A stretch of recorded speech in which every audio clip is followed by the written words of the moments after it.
Salut la team, j'espère que vous allez bien.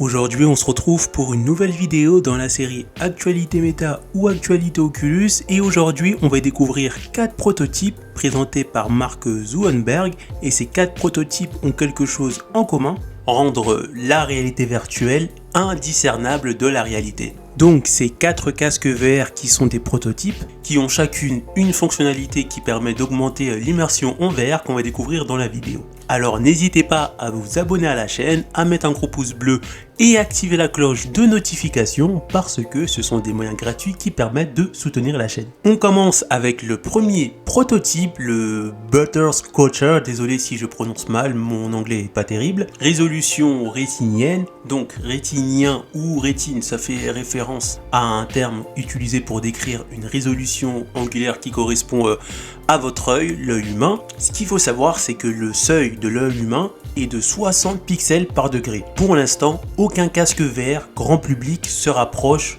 de ce seuil. Si par exemple on prend l'Oculus Quest 2, on atteint environ 20 pixels par degré. Si maintenant on prend un casque beaucoup plus cher, dans les 2000 €, le Varjo Aero, là on atteint quand même 35 pixels par degré. Et si maintenant on prend encore des casques Varjo Aero, mais cette fois-ci dans la gamme professionnelle, des casques à 5500 €, on dépasse enfin la résolution rétinienne, mais malheureusement on la dépasse seulement dans une petite zone au centre de votre vue, donc c'est pas tout l'écran où on dépasse la résolution rétinienne. Maintenant, le Butterscotcher est un prototype qui atteint quand même 55 pixels par degré. Mais on s'en doute, pour atteindre un tel résultat, Meta a dû ajouter bien plus qu'un simple écran avec une résolution supérieure. Meta dit également avoir développé un nouveau prototype hybride. Mais l'inconvénient de ce prototype, déjà, c'est qu'il a un champ de vision vraiment très étroit. On parle d'un champ de vision qui correspond à la moitié de celui du Quest 2. Et autre inconvénient de ce prototype, c'est qu'il est lourd et volumineux. Mais de toute façon, le but de ce prototype, c'est de démontrer que Meta avance dans ses recherches de trouver une résolution qui se rapproche de plus en plus de l'œil humain, une résolution dite rétinienne. Également peut-être pour rassurer les investisseurs ou bien pour rassurer le monde entier, pour montrer que Meta ne dépense pas des millions d'euros dans la recherche dans la réalité virtuelle pour rien. Deuxième prototype, une mise au point automatique par suivi oculaire. En fait, le deuxième prototype montré par Mark Zuckerberg est spécialisé dans la profondeur focale. Il permet à une personne de faire la mise au point sur n'importe quel objet virtuel, qui est soit près de lui ou éloigné de lui. Ce casque a un suivi oculaire avec une optique varifocale. Mark Zuckerberg l'explique, en réalité virtuelle et réalité augmentée, vous devez pouvoir vous concentrer sur des éléments très proches et très éloignés de vous.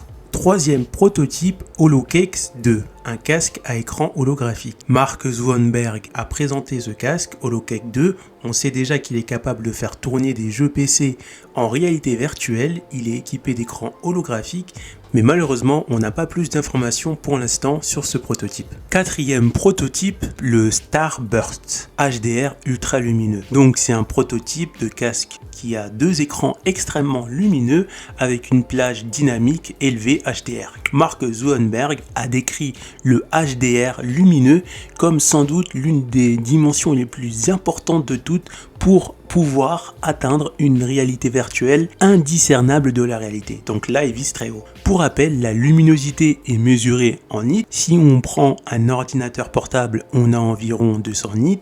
Si on prend cette fois-ci une télévision haut de gamme HDR, là, on atteint quand même 1000 nits. Mais si on prend la luminosité par temps ensoleillé, par temps éclairé dehors, là, on atteint des dizaines de milliers de nits. Et si jamais on prend la lumière directe du soleil, on atteint 1 milliard de nits. Voilà pour la petite explication. Ce qu'il faut savoir, c'est que le Quest 2 atteint seulement 100 nits. Meta dit que Starburst atteint quand même 20 000 nits, ce qui est quand même incroyable. De ce fait, le Starburst devient l'écran HDR le plus lumineux jamais conçu. Starburst malheureusement a des défauts volumineux lourds, mais Meta dit l'utiliser pour des tests ou pour d'autres études afin que eux puissent avoir une idée à quoi ressemble l'expérience. Pour l'instant, écrans. À l'heure actuelle, le seul casque VR conçu avec des écrans HDR est le PlayStation VR 2, mais pour l'instant Sony n'a pas révélé d'informations sur la luminosité de cet écran. Et pour terminer, je rajouterai ceci, le fait de jouer à un jeu en HDR ou sans HDR, on voit vraiment la différence, notamment sur le jeu Watch Dogs Legion.